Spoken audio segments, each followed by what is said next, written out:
Сайн байна уу? Танд энэ өдрийн мэндийг хүргэе. УК байна. Өнөөдрийнхөө энэ бичлэгээр би яаж өөртөө үнэнч байх вэ тухай ярих хүсэлтэй байна. Хамгийн түрүүнд би танаас нэг асуулт байна. Таны хийх юмсан гэж дандаа боддог ч хийж чадахгүй хойшлуулсаар байгаа ганц юм чинь юу вэ?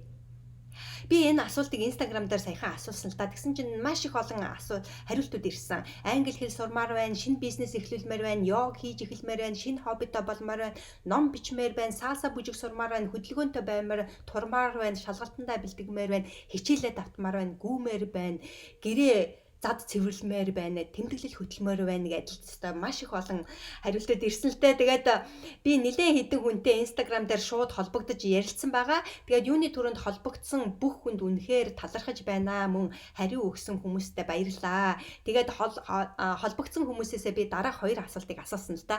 Нэгдүгээр та хийх юмсан гэж хэр их бодож байна вэ, хэр их удаж байна вэ гэсэн чинь ихэнх нь маш удаан хугацааны турш бодсоор ирсэн байгаа, байнгын хойшлуулсаар байгаад хэдэн жил хэдэн сар болсон байсан. Тэгээ хэр удаан цааш нь бодмоор байна вэ гэж асуусан чинь мэдээж удаан бодмооргүй байна гэсэн тийм хариулсан байсан. Тиймээс би өнөөдөр энэ сэдвээр ярих хүсэлтэй байна. Та өөртөө хэр үнэнч бэ?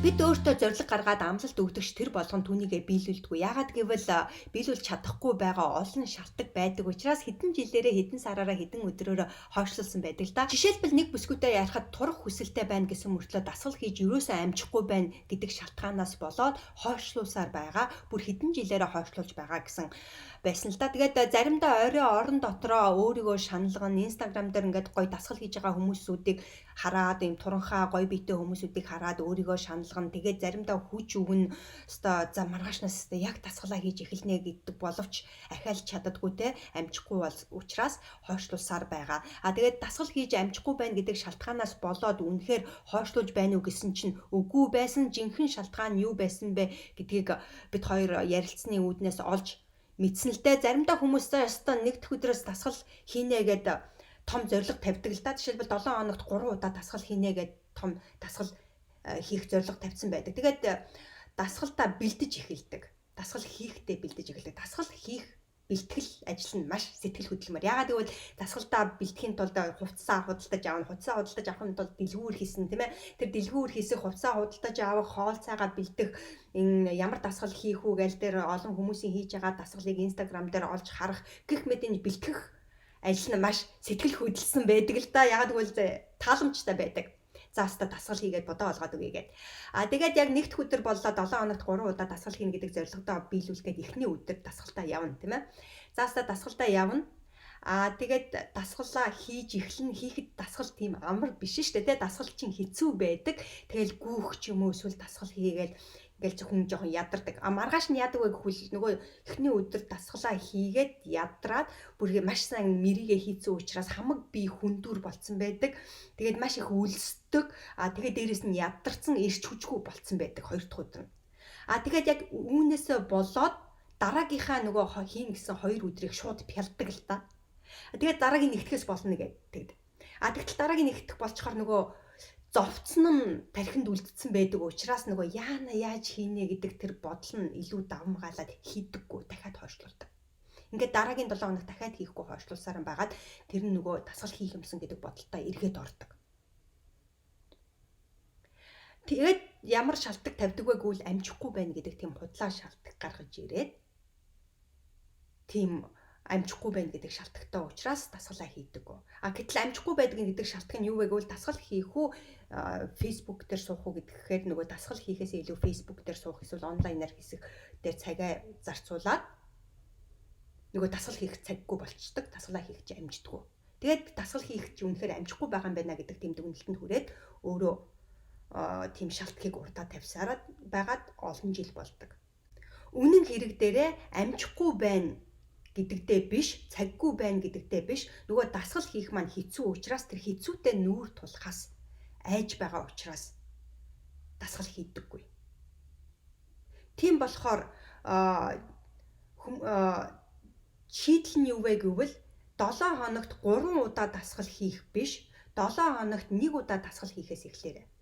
Яагаад гэвэл 7 хоног болгон нэг удаа дасгал хийж чадахгүй бол 7 хоногт 3 удаа дасгал хийж чадахгүй шүү дээ. 7 хоногт нэг удаа хийж чадахгүй байгаа бол 7 хоногт 2 удаа яавч хийж чадахгүй.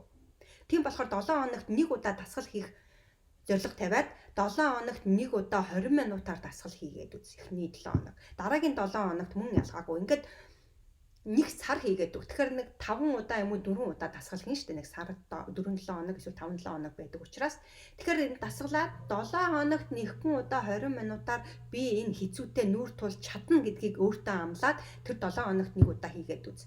Дараагийн 7 хоногт яах вэ гэвэл нөгөө би хүндүрлсэн байсан алга болцсон байна. Ядарсан байсан ядаргаа тайлагдсан байна. Ирч хүчгүй болцсон байсан эргээд ирч хүчтэй болцсон байдаг учраас дараагийн 7 хоногт нэгэн өдөр 20 минутаар хийх боломжтой тэр хэцүүтэйгээ нүүр тулах боломж байдаг. Ингээд 7 хоногт нэг удаа хийсээрэн байгаа 5 удаа нэг сар хийгээд үзэх юм бол та 7 хоногт нэг удаа 20 минут байсан бол 45 минут хийх боломжтой чадна. Мөн тэрний дараагийн 7 хоногт 45 минут 20 минут биш. Ингээд сар хийгээд сурцсан тохиолдолд та 7 хоногт 2 удаа 20 минутаар хийх боломжтой болно. Чадна. Яг л та 7 хоног болгон нэг удаа хийдэг дадалтай болцсон учраас одоо 7 хоногт 2 удаа 20 минутаар хийх боломжтой болно гэсэн үг л дээ. Тэгээд тэрийгээ дараагийн 7 хоногт 2 удаа. Ингээд бүтэн сар 7 хоногт 45 минутаар нэгэн удаа хийгээд сурцсан тохиолдолд та 7 хоногт 2 удаа хийдэг болно. 7 хоногт 2 удаа хийгээд сурцсан тохиолдолд 7 хоногт 2 удаа 45 минутаар хийх. Жишээтэй гэх мэтчлэн дасгалаа нэмээд явах боломжтой. Ингэх юм бол та хийдэг дадалтаа болоод нэг удаа хийж чадсан бол 2 болгох боломжтой, 2 чадсан бол 3 болгох боломжтой. Бас нэг жишээ хэлэх юм бол би нэгэн бүсгүүдэд ярихад тэмдэглэл хөдөлмөр байна гэдгээ хойшлуулсаар байгаа гэж хэлсэн байсан л да. Тэгээд тэмдэглэл хөдлөн гэдэг санаагаа анх олоод маш их сэтгэл догтлоод тэмдэглэлийнхаа дэвтрийг худалдаад авчихсан байгаа. Тэр процесс нь дандаа сэтгэл догтлон байдаг гэж би тэрүү хэлсэн тийм ээ. Хийх юмдаа бэлтгэх процесс үргэлж сэтгэл хөдөлгөөнтэй байдаг. Тэгтэл яг хийх гэсэн чинь хийж чадахгүй. Тэгээд байсараа байгаад өөртөө залах уу гэдэг дүгнэлтэнд хүрээд би залахуугаасаа болоод хийхгүй байна гэдэг тийм шалтгаантай болчихсон байсан л да. Тэгээд үнэхээр тэр шалтгаантай тэмдэглэл хөдлөхгүй байгаа шалтгаан залахуугаасаа болоод байна уу гэдгийг цааш нь ухаад үзсэн чинь үгүй байсан л да. Яг үнэн шалтгаан нь хүнтэй хамт амьдардаг гэсэн тэр хүнээсээ санаа зовсон учраас тэмдэглэлээ хөдлөж чадахгүй байсан. Тэгээд яагаад санаа зовсон бэ гэвэл нөгөө тэмдэглэл бичээд байж хат нь юу бичээд байгаа ингээд нөгөө хүн үзэх юм уу те эсвэл али харъя даа гэж харчуул яана гэдгээс санаа зовоод эсвэл энэ яагаад ийм гів гинт юм бичээд байгаа юм бэ гэдгээс санаа зовсон учраас тэмдэглэлээ бичихгүй байсан байгаа юм. Тэгээ яг үүндээ бол тэр хүнийхээ хажууд бичих гэж завдаж ч үзээгүй байсан. Үнэхээр тэр хүн тэгэж асуугаа чи үгүй ч гэдгийг мэдэхгүй байсан. Тэгтэл тэр хүн дандаа хажууд нь байгаад байна уу гэсэн чи үгүй. Тэмдэглэлээ хөдлөх ганцаараа байх тэр боломж үнэхээр байсан уу гэсэн байсан. Гэтэл зөвхөн тэмдэглэл бичнэ гэж бодохоор нөгөө хүн маань янз бүрийн юм асуух үедээ миний бичиж байгааг үзчих үедээ гэдгээс санаа зовсон учраас түн дээрээ анхаарлаа төвлөрүүлээд тэрүүгээрээ блоктоод тэгээ бичихгүй байсан. Тэгтэл олон удаа бичээгүйгээс болоо би залахгүй юм байна гэдэг тийм худлаа шалтгаан гаргаж ирээд би залахгүй юм байна гэдэг худлаа дүгнэлтэнд хүрээд тэр тэмдэглэлээ хөдлөхгүй байсан байгаа юм. Тийм учраас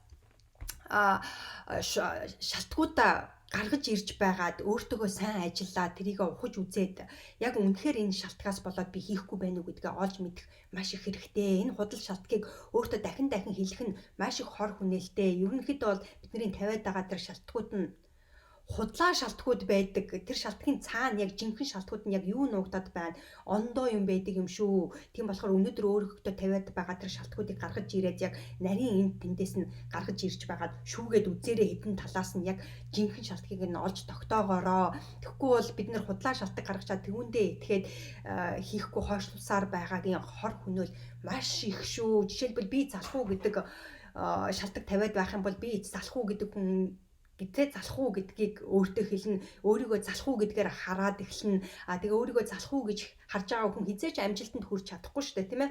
Тэгээд цаг завгүй гэд худлаа шалтгаан тавьчихдаг. Тэгтэл яг цаг завгүйгийн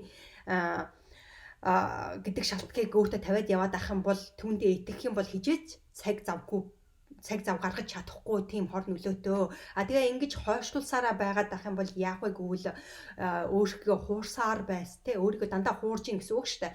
Тэгэх юм бол өөртөө итгэх итгэлгүй болно. Нэгдүгээр, хоёрдугаар өөрийн үнэлэмж маш доогуур болох хор хүнээлттэй шүү. Тиймээс өнөөдөр өөртөө үнэнч байж тавьж байгаа шалтгаыг ард яг юу нуугдаад байгааг олж тогтоож шийдэл гаргаараа гэдгийг би танаас хүсэж байна. Үгүй бол цаашид зөндөө олон өдөр хоног цааш нь өргөжлүүлсээр байх болно. Өөрөөсөө асуугаараа энэ шалтгаыг тавиад те энэ хийх юмсан гэж энэ бодож байгаа зүйлээ хэр удаан бодож байна вэ?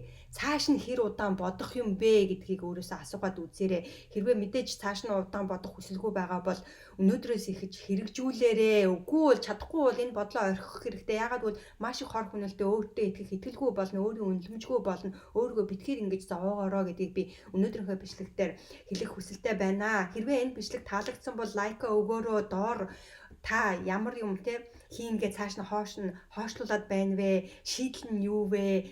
Шалтгаан нь худлаа шалтгаан юу байсан бэ? Жинхэнэ шалтгаан юу байсан тухайга доор бичиж үлдээгээрэй. Мөн хэрэгтэй гэж бодож байгаа хүмүүстэй энэ хүү бичлэгийг цааш нь түгээгээрэй. Тэгээд миний дараагийн бичлэгийг имэйлээр авах хүсэлтэй бол миний имэйл листэнд бүртгүүлээрэй. Миний uka@tömөрцig.com-роо ороод имэйл листэнд бүртгүүлээрэй. Хүс хий хөр зөвхөн таны өөрийн хүсэл эрмэлзэл таныг амжилтанд хүргэнэ.